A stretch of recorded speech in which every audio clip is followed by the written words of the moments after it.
And welcome back to Newsmax Now. I'm John Bachman. A suspect has been arrested in the cartel ambush that killed 9 Americans on the Mexican side of the southern border. He was arrested with 2 hostages who were bound and gagged. The victims included 3 women, 4 small children, and 2 infants, all family members and all dual citizens of the U.S. and Mexico. 8 other children survived the attack. 7 of them were flown to hospitals in Arizona after a 13-year-old walked nearly 6 hours alone to get help. Here is a family member of the victims. Helpless families are being innocently killed down there. These are U.S. citizens. It's not just got caught in gunfire in the wrong place at the wrong time. This is a whole new level of cartel violence. Okay, joining us now is investigative journalist Michelle Malkin. Michelle, of course, is also the host of Michelle Malkin Investigates, which airs each weekend right here on Newsmax TV.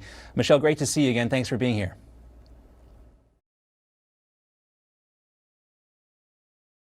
Thanks. I wish I weren't here under these circumstances, but I'm glad to be with you, John. Well, this is illustrating a very, something that obviously, it's been going on for a long time, and not just in Mexico.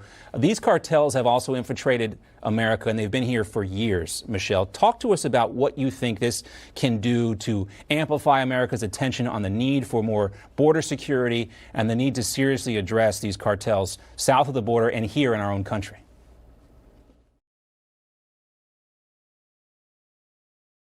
Well, these murders were especially horrific, but the violence isn't new. And I think that if President Trump doesn't finally use this barbaric act to designate these cartels as foreign terrorist organizations, then the 3 mothers and the 6 children, including those 6-month-old infants, will have died in vain. The area where these Mormon families had made their home for many decades is infested primarily by Sinaloa. That's, of course, El Chapo's syndicate. But there are these rising and increasingly violent and lawless cartels, including Juarez and Jalisco, that are encroaching on that territory. And that's what you're seeing. The families were caught in the crossfire between these rival cartels.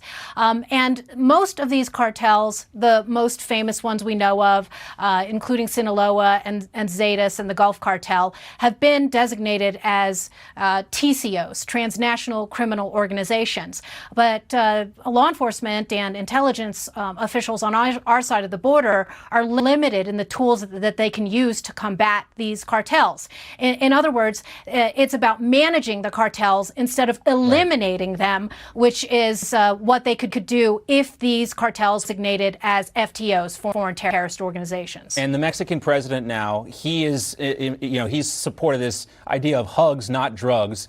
President Trump, of course, offered to help in this whole entire process. But what do you think the likelihood is that we could see American military going to Mexico to combat this problem?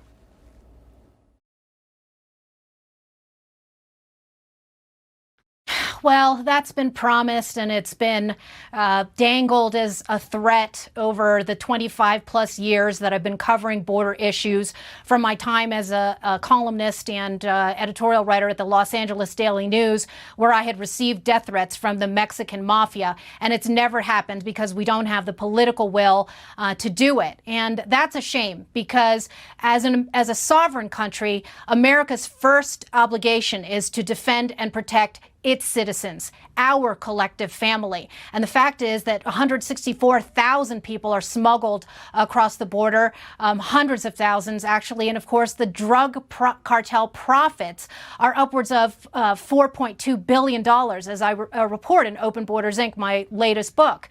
That's what this is really about. It's about following the money and finding the truth. And the truth is, we really should be cutting off these cartels' heads off like a snake at the head, and going after the terrorist financing of these organizations as well, because it's a threat to our country and our citizens. And they literally cut the heads off of their victims as well. I mean, Michelle, how close is Mexico to becoming a completely failed state?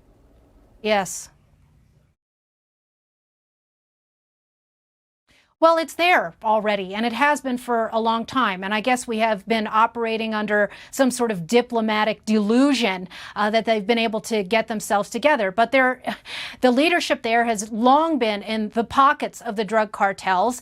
And when you've got open borders operatives that work in every Mexican consulate in the United States, downplaying and whitewashing the fact that they're in the pockets of the drug cartels, of course, that bloodshed has been spilled and with callous disregard by all of these civil rights and humanitarian organizations south of the border. But when it encroaches on us, our officials and leaders are obligated to take the actions necessary to defend us. And this is something that should have been done on day one of the Trump administration. Designate these cartels as foreign terrorist organizations and eliminate them. Yeah, if this doesn't do it, I don't know what will. All right, before we let you go, real quickly, we want to talk about your newest episode of Michelle Malkin Investigates. It's talking about medical kidnapping. In this case, authorities in Massachusetts and at a hospital in Boston.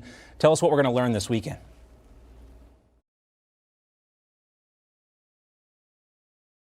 So this is part two of a two-part series on the incredible and disturbing saga of Justina Pelletier, who was kidnapped by Boston Children's Hospital. But there's another layer of the story that didn't get much attention, and it's the story of a young hero, an internet activist named Marty Gottesfeld, who helped intervene and usher the release of Justina Pelletier. He is now in prison, and this is an update on what happened to him at the hands of Obama prosecutors, and the fact that he's now incommunicado in one of these CMUs, a communications management unit, which is essentially a secret prison in America. It's amazing, this story. A lot of people might remember it, but what has happened since is astounding, and it's a real warning about how much control the government can have over your life. Michelle, great to see you as always, and make sure everybody tunes in this weekend here on Newsmax TV for Michelle Malkin Investigates. Saturday at 6 p.m. and then every Sunday at 7 p.m. as well. Great to see you as always, Michelle.